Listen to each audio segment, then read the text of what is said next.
So our next topic,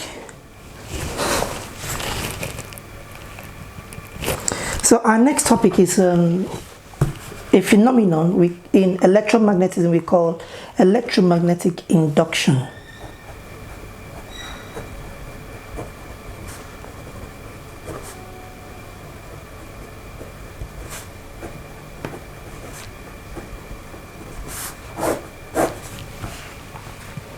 So our next topic is what we call electromagnetic. Now, what is electromagnetic induction? So we say electromagnetic induction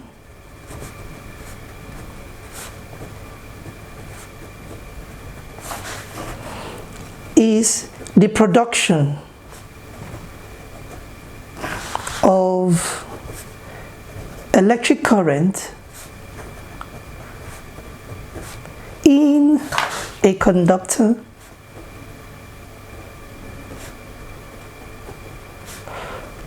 when the conductor passes through a magnetic field.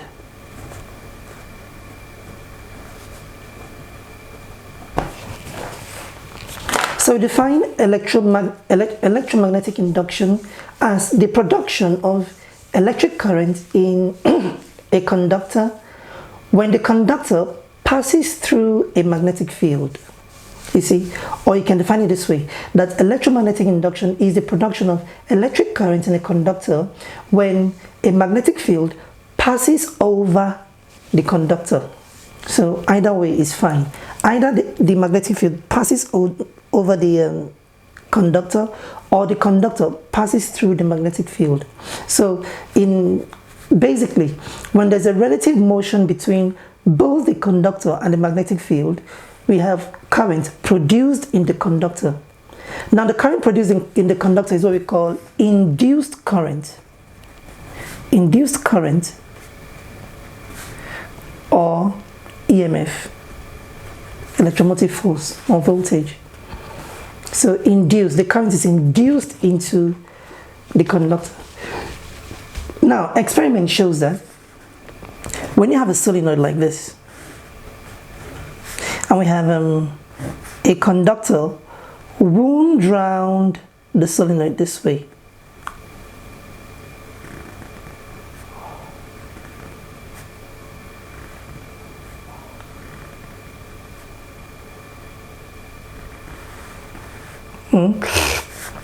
and then you connect the ends of the conductor to a galvanometer. Remember what a galvanometer is? It is the device used to detect charges. So if we have a bar magnet this way, we have the north pole, we have the south pole. You see,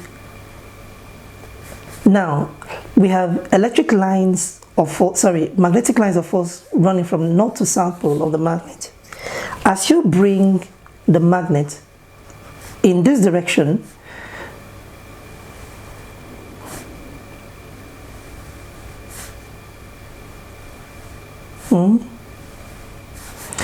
you're going to have,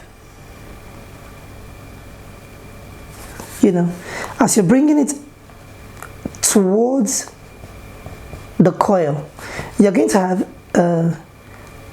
induce current in,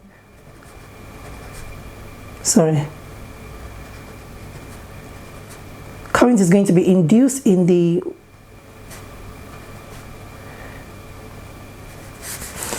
conductor. So as there's a relative motion between the magnetic field and the conductor, a current is going to be induced into the conductor. Now, the direction of that current will be determined by the direction of the relative motion between the magnetic field and the conductor, you see. So as you bring this magnet close to this conductor here, your galvanometer is going to deflect, showing that current has been induced into this conductor. And as you move the magnet away, you see that the galvanometer is going to deflect in the opposite direction, you see. So this is what we mean by electromagnetic induction. That's when current is being induced or is produced in a conductor when the conductor either passes through a magnetic field or a magnetic field passes over a conductor. You see? Now, if you carry out this experiment, you're going to notice or observe the following. Number one, that current is induced or produced in a conductor when there is a relative motion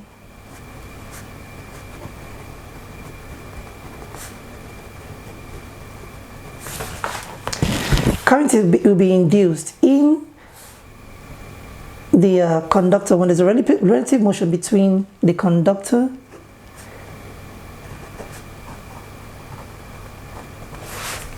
and a magnetic field. That is, either the magnetic field passes over the conductor or the conductor passes through the magnetic field. So that's one of the things you're going to notice in this experiment. The second thing is this, that the magnitude of the current produced, the amount of current produced, depends on the magnitude of current produced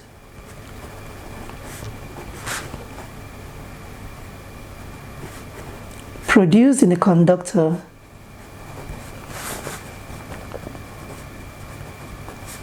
depends on the following factors. Number one, that is A, we have the number of turns of the coil.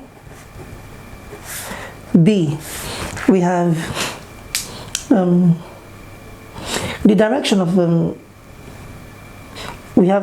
direction of current. The direction of current, the direction of induced current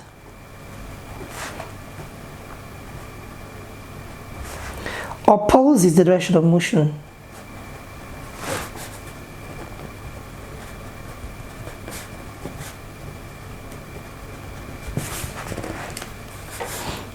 And then C,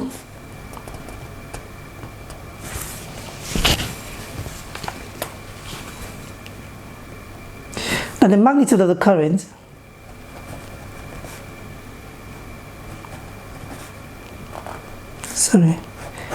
is going to the magnitude of the current is also dependent on the speed of relative motion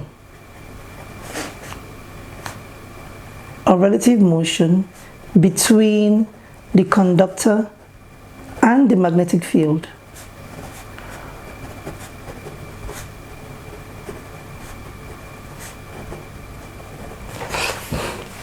So, when you carry out this experiment, you're going to notice the following. Now, number one, current is produced in this conductor here. When there's a relative motion between both the magnetic field and the conductor, you notice that current is going to be produced in the conductor. That's the first thing you're going to notice. The second thing is that the magnitude of this current produced is dependent on one, the number of turns. The number of turns of this conductor. That is, the more turns you have, the higher the current produced. The less turns you have, the less the current produced. Then two, the direction of the induced current is opposed to the direction of motion, yes. Now, if you are bringing the magnet close to the conductor this way, you find out that the current produced will go in the opposite direction to the magnetic field, so the motion of the magnet coming towards it. Now what happens is this, as you're bringing this magnet towards it, you know this is the North Pole, here is also going to acquire the North Pole, you understand? So in magnetism, just like in electricity, like poles repel, you see. So as this side acquires the North Pole, that's going to repel the free electrons in this conductor. In the opposite, is going to repel them, push them away. You see, this is why the current flows in the direction opposite to the direction of relative motion between the conductor and the magnetic field. You see, and as you move it away, you see, here is going to acquire a south pole, and that means, you know, in magnetism, like poles repel, unlike poles attract. So as that happens, the free electrons are going to be pulled in direction towards this, and that's why the current is going to flow in the direction opposite to the direction of the magnetic field as it moves away. You see, so the next thing you're going to find is that the magnitude of the current is not just dependent on the number of coils, but also dependent on, that the direction of this is okay. Yeah, it's not just dependent on the number of coil. Yeah, it's also dependent on the speed of relative motion between the conductor and the magnetic field. So how fast you move the magnet close to you move the magnetic field through or over the conductor how fast you move it will determine how much current is produced in the conductor. You see, if you move it very slowly, then very little amount of current will be produced. But when you move it very quickly, then more current will be induced in the conductor. And then the next thing you're going to observe is that, yeah, of course, the direction of flow is opposite. Yes. So now,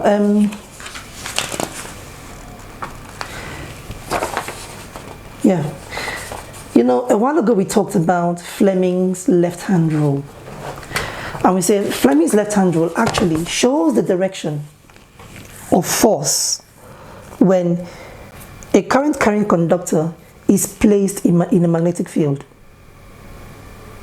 That's what the Fleming's left-hand rule shows you. And I told you it is such that when you hold the thumb, the forefinger, and the middle finger of the left hand mutually at right angles to each other, with the forefinger pointing in the direction of magnetic field, the middle finger pointing in the direction of current, that means the force on that current-carrying conductor will be given by, the direction of force on that current-carrying conductor will be given by the thumb of the left hand. You see? So now, let's go to Fleming's right-hand rule.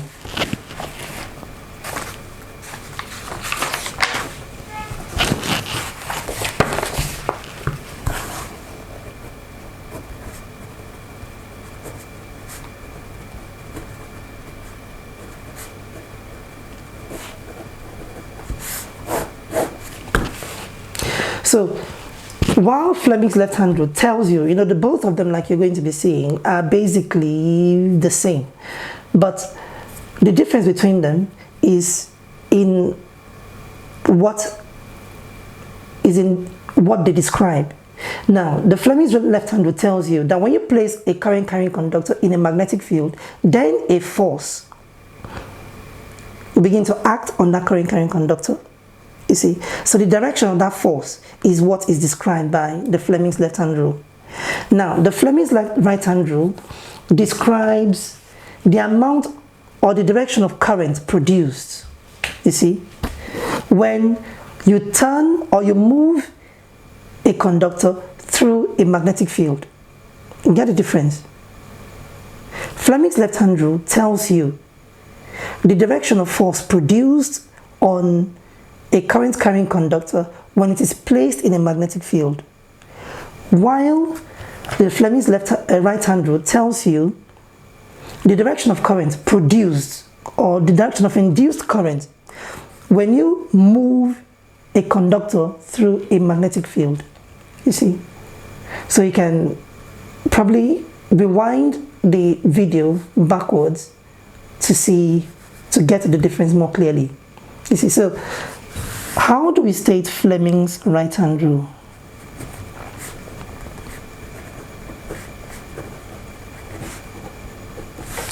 Fleming's right-hand rule states that if the thumb the middle finger or the forefinger and the middle finger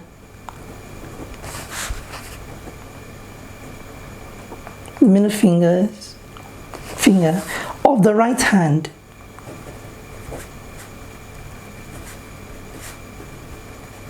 are held mutually at right angles to each other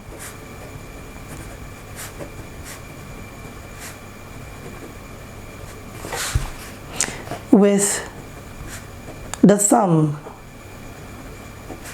pointing in the direction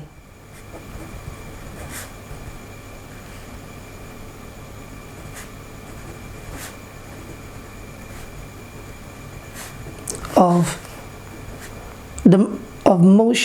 the motion of the conductor, the forefinger pointing in the direction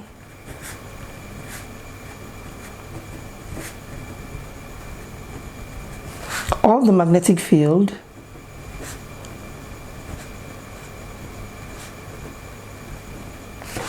then the middle finger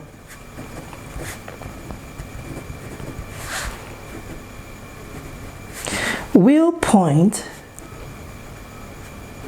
in the direction of induced current or EMF. So we say Fleming's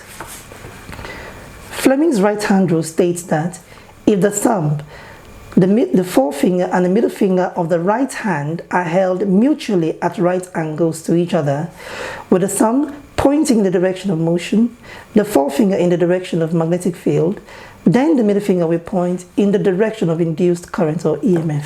So this is my right hand. So if we hold it, this is the left hand we've described. Now this tells the direction of force or the direction of motion when you place a current carrying conductor in a magnetic field. Now this one here describes the direction of current induced when you place or when you move a conductor through a magnetic field. You see, so when you hold the middle finger, the forefinger and the thumb of the right hand mutually at right angles to each other like I'm doing now, with the thumb pointing in the direction of motion, the forefinger pointing in the direction of magnetic field, that means this middle finger here will be pointing in the direction of induced current in the conductor. And that's what we mean by the Fleming's right hand rule. So you can rewind the video backwards to get the difference and the definition more clearly. Okay. Now, experiment shows that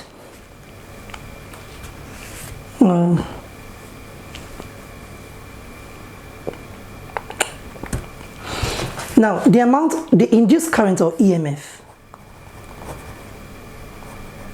induced in electromagnetic induction is given by VBL sine theta, where B, so the amount of current or the amount of EMF produced will be given by this, where V is equals to the velocity of the conductor through the magnetic field. Now B is given as represents the magnetic flux density,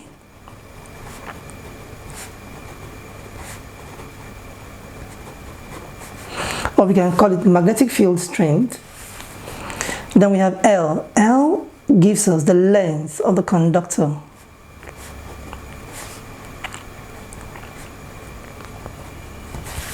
You see, then theta is the angle to the horizontal, to the magnetic field. The conductor is turning. It gives us the angle through which the conductor is turning in the magnetic field. You see. So now, if or when theta is equal to 90 degrees, it means that sine theta or sine 90 is equal to 1, and that means that we have the maximum amount of EMF produced at that point. So the maximum amount of current produced will give you VBL. You see. Now, the EMF, if velocity is given as meters per second, magnetic flux density is given as Weber per meter square, and then length is given as meters. It means that when this takes this away, when these two here take these two away, that EMF, which is volts, 1 volt, will be equal to Weber per second. So 1 volt will be equal to Weber per second, 1 Weber per second. Now, remember that magnetic flux density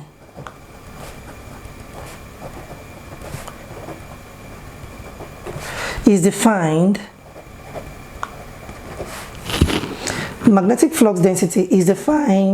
as the number of field lines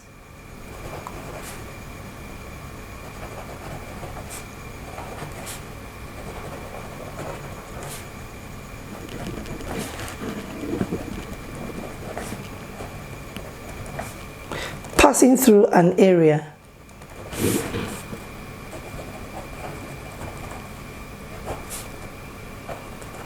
or per unit area.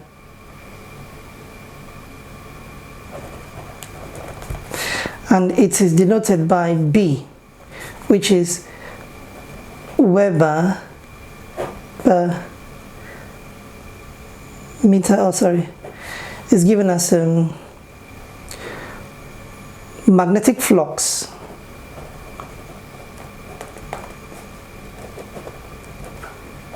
per area, which is going to give us Weber per meter square. See, so we define magnetic flux density as the number of magnetic field lines passing through an area, or we can define it as magnetic flux per unit area. You see.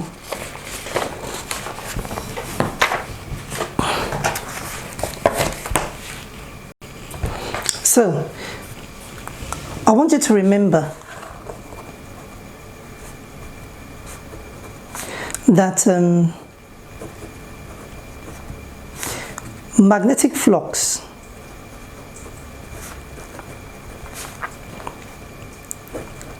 phi is the number of, or we can say it is the total magnetic field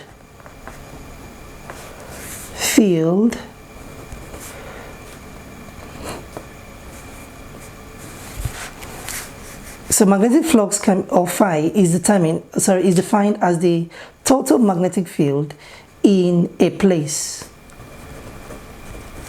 and this is indicated. See, we say magnetic flux phi is the total magnetic field in a place,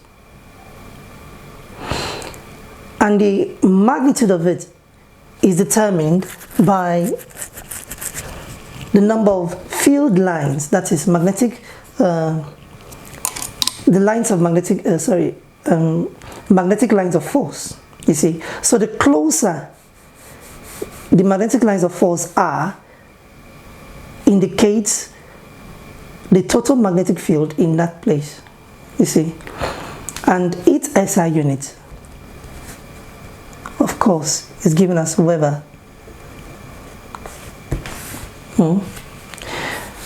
Now, magnetic flux density or magnetic field strength. You can either call it magnetic flux density or magnetic field strength.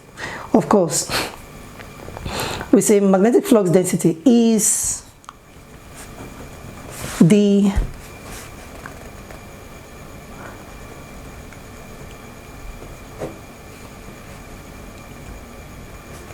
number of magnetic lines of force in an area or per unit area. So define magnetic flux density. You know, remember I told you that magnetic flux density is the same thing as magnetic field intensity. So, and is denoted by the letter B, capital letter B. So magnetic flux density is the number of magnetic lines of force per unit area. And that means mathematically it's given as B is equal to phi all over area. And the SI unit is Weber per second. Is Tesla. And 1 Tesla, of course, this is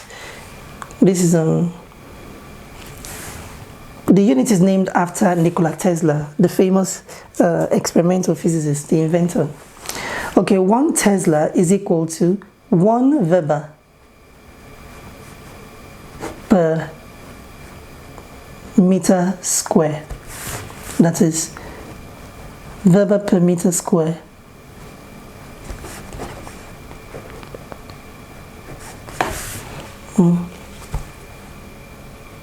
So what is the difference? They may ask you, what is the difference between magnetic flux and magnetic flux density?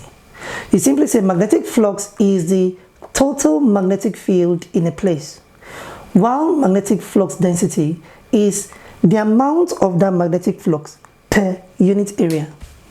You see.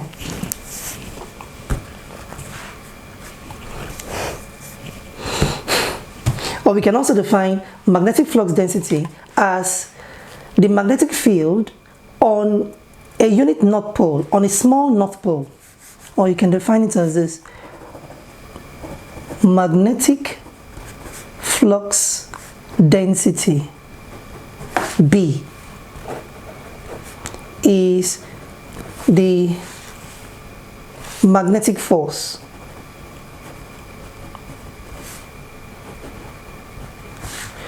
on a small north pole,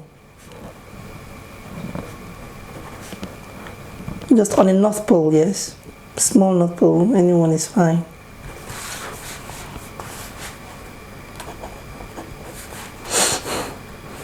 On a small north pole in a magnetic field.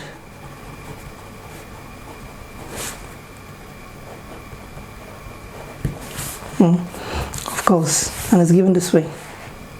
Any one of them is fine. Okay.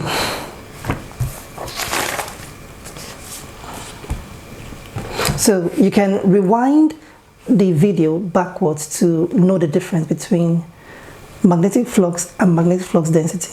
So we say magnetic flux is the total magnetic field in a place, while and its SI unit is given as Weber, while magnetic flux density is the number of magnetic flux or the number of magnetic field lines per unit area, and it's given as B is equal to phi over A, where phi is magnetic flux and A is area.